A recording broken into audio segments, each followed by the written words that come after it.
Hey guys, welcome back to World of Tanks. My name is Bruce and today I want to present the tier 9 British lightly armored tank destroyer, the Convey.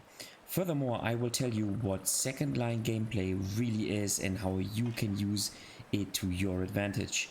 If you're interested in more reviews and gameplay, go to YouTube and search for World of Tanks with Bruce to get all of my videos, or click on the subscribe button. And now let's go. Okay, so before we start with the gameplay, let me quickly show you how I play the tank. Well, first of all, I already trained the crew to the stage 2, so this is why this crew does not reach 100%. Basically what I did is I went for brothers in arms, then for the gun handling skills, and then on the loader, obviously, you want to select intuition, which is super important because you want to be able to quickly change between the shells. So this is how I trained the crew. Now I'm playing this tank with a gun rammer, then an improved rotation mechanism, and then yes, I use a turbocharger because I think it is necessary to increase the forward speed, but then also the reverse speed on those tanks. Now I have to say, I played the tank mostly with the 120mm gun because this gives me two advantages. First of all, I have plus minus 180 degrees of turret traverse, but then the gun stats of this gun is much better compared to the high alpha gun, and I'm kind of the player who wants to get, you know, decent gun handling compared to a nice alpha damage, because I think it makes this tank much more flexible. Plus, as you can see, the DPM is much higher, so I certainly think that the 120mm gun is more competitive. Now, on the other hand, if you want to kind of prepare yourself for the tier 10 tank, then obviously you might want to go with a high alpha gun, but as I said, in my opinion, the 120mm gun is much more competitive. Alright, first game in the Convey. We are spawning on Studzianki, and as usual, let's first of all take a look at the map and see what options we have. Spawning on Studzianki in the east, the game usually develops like this, and with a lightly armored tank destroyer like the Convey, you have several options. You can conduct some sniping, let's say here at this position, or maybe here, also right here. However, you also have the option, and I want to stress this, to support your tanks in winning the south. And you all know my philosophy about this map. I think that winning this riverbed here is the most important thing on Studzianki, and so I think it is a good idea to support your team with advancing in the south in order to win the map. Okay, so yes, we are going to the south because I think it is a good move to support all the tanks which are trying to win the south, because the south is the most important position on this map. Now, as you can see, I am playing this tank in this game with the small gun, so the low alpha gun, which is actually the longer gun. And let's take a look at the weaponry. So the small alpha gun, which has only 400 alpha damage compared to the 600 alpha damage of the high alpha gun, has a much better damage per minute. So 3200 base DPM, which is insanely strong for a tier 9 tank. 0.31 dispersion, so the gun is super precise. However, as on all of the British tank destroyers, but also the British medium tanks, you have to fully aim in your shot. However, this gun has 1.82 seconds of aim time, so I would say you can even try to do snapshots with this gun. Plus the shell velocity of 1067 is relatively decent on this gun. So as you can see, I did not instantaneously push down to the riverbed as did the T54E1 and also the 7032, because I think it is too risky. In my opinion, the best gameplay is to stop and to go into cover and to see what the enemy tanks are doing, and then assess the game and see whether you can push down into the riverbed or not. So what I'm trying to do here is just to support my team and to decrease the enemy hit points with some smart trades. And so I'm moving back into cover constantly to wait so that I'm not spotted anymore, and then use the bushes to get the first shot advantage and then reduce the hit points of the enemy team. And with doing this, we were able to make 1300 damage, and we have not lost any HP of our tanks so far. So yeah, I think sooner or later we will be able to push down into the riverbed, so let's simply wait. And meanwhile, let's take a look at the mobility of the tank. So 40, here we go, we can get another shot. 40 kph is a decent value for a tank destroyer, and the reverse speed is 15, which is also fine. Now keep in mind that with this gun you get 10 degrees of gun depression as well as 10 degrees of gun elevation, which is not the case for the high alpha gun, in which case you only get 8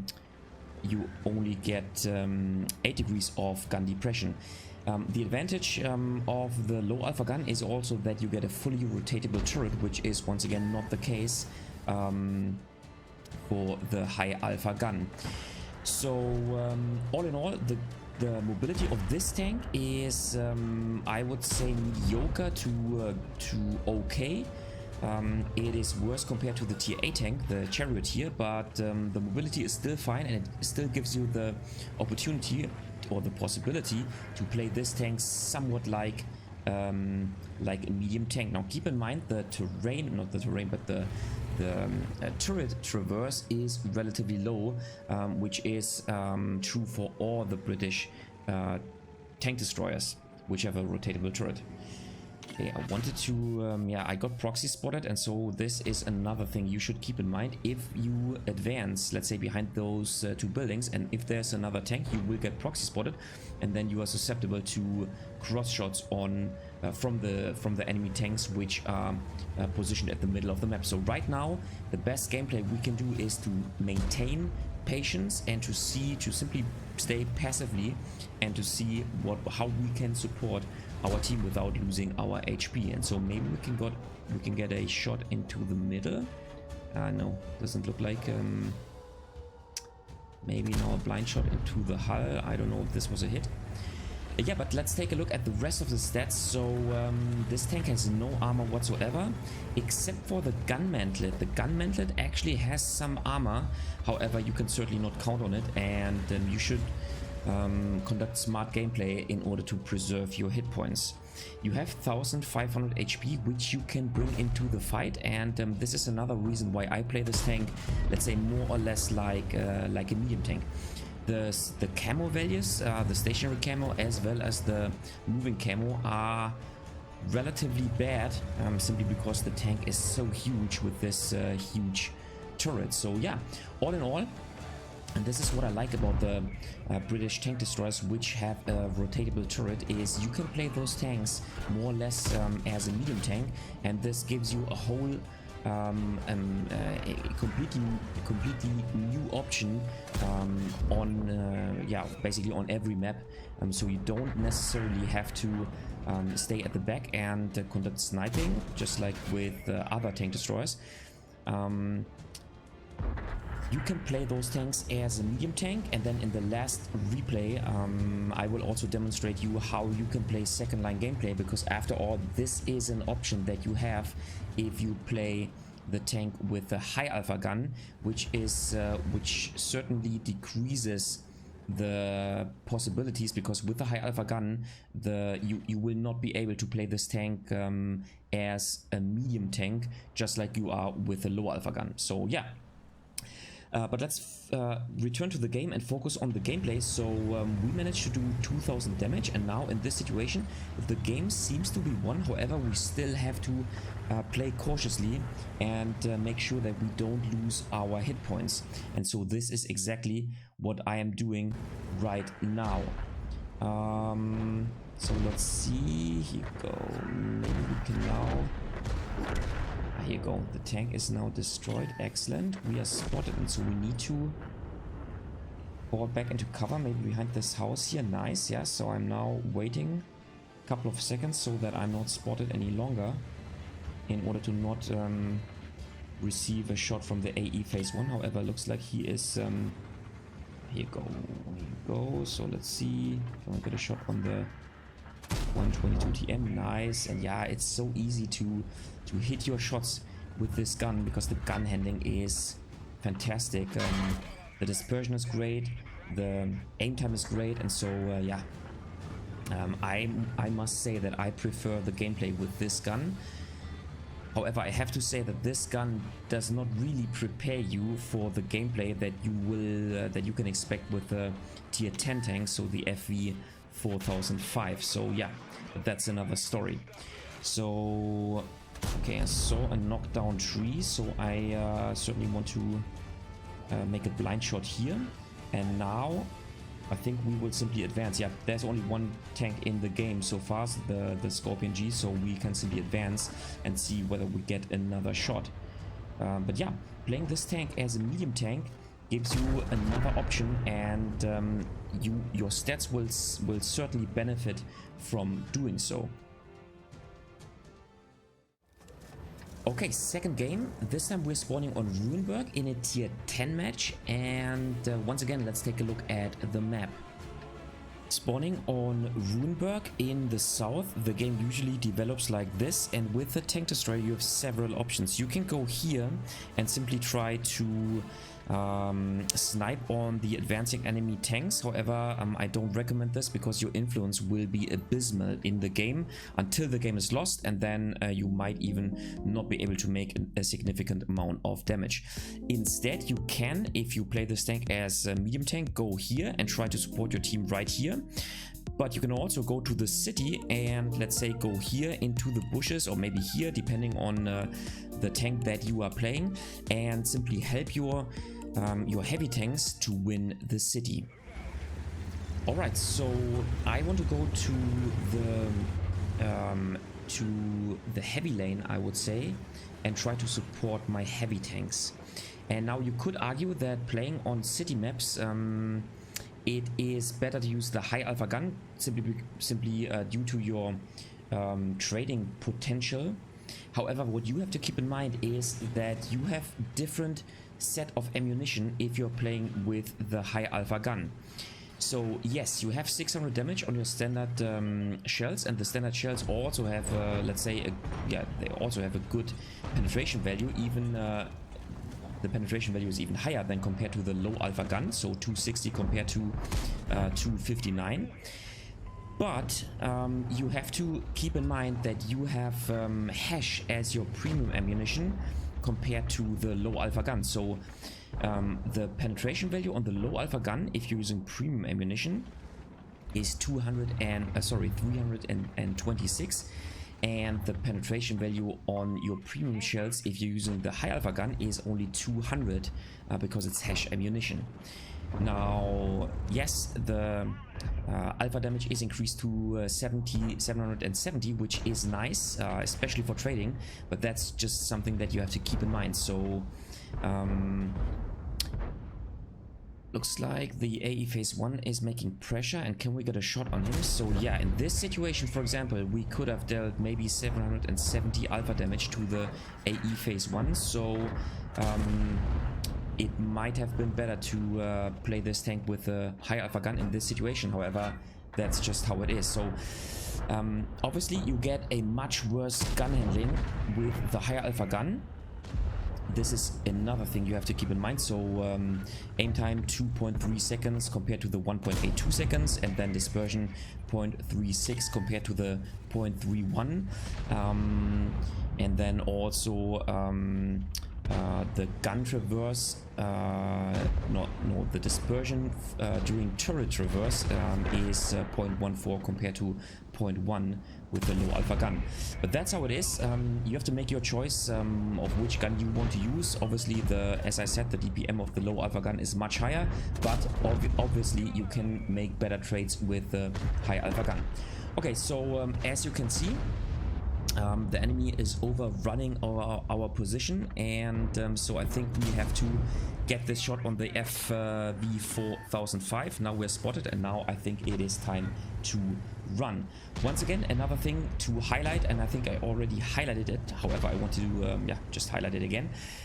You get a fully rotatable turret with the low alpha gun, just like you can see here. So I can evade out of this situation and keep my gun turned towards the enemy to maybe get another shot on the enemy team. So here you go, we managed to evade, nice.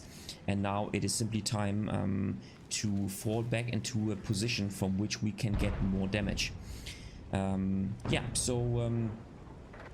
As I said, especially with the low alpha gun, you have the option to play this tank as a medium tank, just like you could do with the Charioteer on tier 8. If you, however, feel that playing this tank with the high alpha gun is more fun, then there is another option of playing this tank, and that is second line gameplay. And in the third video I will tell you how second line gameplay needs to be conducted, how it is conducted, and what you need to keep in mind in order to successfully play out of the second line. In this video I want to show you the sniping capabilities of this gun, which are of course much better than compared to the high alpha gun. So this is why I chose this replay, because now we are setting ourselves up in a position where we can stay alive as long as possible to farm more damage. And then in this part of the game, what you need is a reliable gun, which lets you make continuous damage, and this is what we are going to do right here. So we are repositioning into this bush, and from this bush we can get shots on any other tank which is advancing, and that's what we are trying to do. So I've loaded the standard ammunition, and now we'll see. Here we go. Nice. So first shot on the Russian, in my opinion, overpowered tank destroyer. Okay, the second one does not hit, okay, because he has fallen back, which is fine. But yeah, you can see that the aiming circle is so small on this tank with this gun. That was a mistake. I should have waited until the tank has turned around. That the gun is super precise, and you have no problems of making your shots if you don't unfortunately hit the tracks. But let's see, can we get a track shot? Nice. We can track the Scorpion. Now I'm loading HE, and with the HE ammunition you can even, okay, that was a lucky shot, but you can make substantial damage, because with the let's see, with the HE ammunition you are able to make 515 damage, and you have 120 millimeters of penetration, which is another great thing about this tank. And now here comes the situation in which we can and have to actively trade our hit points in order to make more damage. But with the small alpha gun we can even make those shots into the lower hull of the enemy tank. And here we go. Can we make another shot? We are the last tank on the battlefield, but one more shot would be sufficient to get 4k damage. Here you go. Nice. So yeah, here you go. 4000 damage. Can we get another shot? Maybe. Okay, that was unfortunate. Maybe. You see, maybe another shot. Ah, okay. No, I think this is our end. So let's advance and let's try to get... No, okay. So we cannot get another shot, but 4100 damage is a decent result in the Convey. And I think you could clearly see the benefits of this gun. Okay. Last game, we are spawning on Pearl River, once again in a tier 10 matchup. And yeah, so let's take a look at the map. Spawning on Pearl River in the north, this is how the game usually develops. And with a tank destroyer like the Convey, you have several options. You can conduct sniping at the typical tank destroyer positions, but you can also try to support your team here in the middle, maybe get some first shots depending on the speed of your tank destroyer. But you can obviously also support your your heavy tanks in order to win the brawling area, not only if you are a strongly armored tank destroyer, but also in a lightly armored tank destroyer with conducting second line gameplay. Yeah, so once again, you see me playing this tank with the small alpha gun. However, I want to show you this gameplay because it shows you how you can and how you should conduct second line gameplay. Now, first of all, let's talk about second line gameplay. Second line gameplay simply means that you are not the tanks which are closest to the enemy tanks, to the adversaries. However, this does not mean that you have to be located a certain amount, or let's say a certain distance behind your brawling tanks. It simply means that you don't belong to the group of tanks which are brawling, so which are taking shots from the enemy team. And the best way of conducting second line gameplay is to be exactly where your brawling tanks are located, simply right behind them, so that they can take the shots, and then once they have taken shots, you can move out of cover to give a shot in return to the adversary tanks. So I wouldn't necessarily say that conducting second line gameplay you have to be as close as I just described to your heavy tanks. However, you can be, and sometimes you should be. And so let me show you how this looks like. So we went to the middle. We tried to get a shot on the enemy tanks which are trying to win the middle of the map. And now I don't want us to sit there and get shots by the enemy artillery. And so this is why I'm trying to help my heavy tanks in order to win the heavy flank, because we are already getting pushed back. And as you can see, we have the T110E3, an excellent brawling tank destroyer, plus the Object 257. And so the only thing I want to do, okay, here we get some, a visit of another heavy tank, which we need to take out of the game. Nice. So same spiel here. The enemy tank has shot, and so now, okay, he's already destroyed, so he has taken a shot. I wait until this is the case, and then I move out of cover in order to get a shot by myself. And this is exactly what I want to do with the enemy heavy tank. So I wait until my T110E3 has received a shot, and then I move out of cover and try to, okay, that was very unfortunate, and try to give a shot in return to those adversary heavy tanks.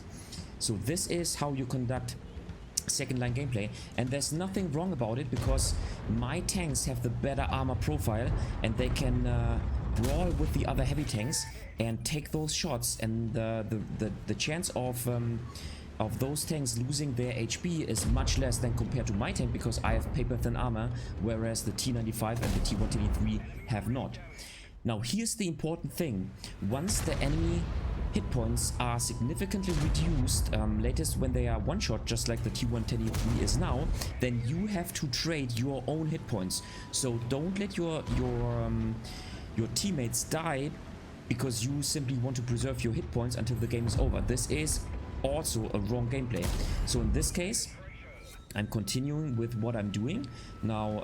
Certainly the just because the T110E3 is down to being one-shottable, it doesn't mean that this tank will be taken out of the game. But now I can go forward and I can also take some shots, just like I did now. Unfortunately, I'm now also one-shot because of the artillery. So now I need to return to what I was doing previously and conduct some smart gameplay and conduct second line gameplay. So now, once again, I'm waiting for the T110E3 until he has taken the shot of the T10, and then I can now move forward and use the reload time of the T110 to get a shot on him, and then fall back to position behind my two tank destroyers to be safe of the T10. So this is what I'm doing now, and this is exactly how we should conduct second line gameplay. And yeah, with doing so, we were able to do 3000 damage on the heavy flank close to the enemy tanks. But this is how you can conduct and how you should conduct second line gameplay. So let's see if we get some more shots on the enemy team. Here you go. We can use our rotatable turret in order to finish off the enemy light tank, because that is an advantage compared to the T95. And now let's see. Looks like our Caliban is capping the and now we're taking out by the enemy artillery, which is fine, but I think once again 3200 damage is a decent result in this game. And I wanted to show you this game because it shows you how you can conduct second line gameplay, an option which is especially important if you're playing this tank with a high alpha gun, because then once again you will not be able to play this tank as a medium tank per se, just like with using the small alpha gun. And so this gives you another option of playing this tank, and second line gameplay is something that you should have in your repertoire, not only in tank destroyers but also in heavy tanks, if you are, let's say, not the best armored tank, or simply if you want to preserve your hit points. Alright guys, that was it for today with the Convey. What do you think about this tank? Do you like it? Do you play it with the high alpha gun, or do you prefer the high DPM gun? Do you think it's a good preparation for the FV 4005? Just leave a comment in the comment section down below. If you liked the video, give it a thumbs up. If you hated it, give it a thumbs down. Consider subscribing to my channel, and I see you next time in another World of Tanks video.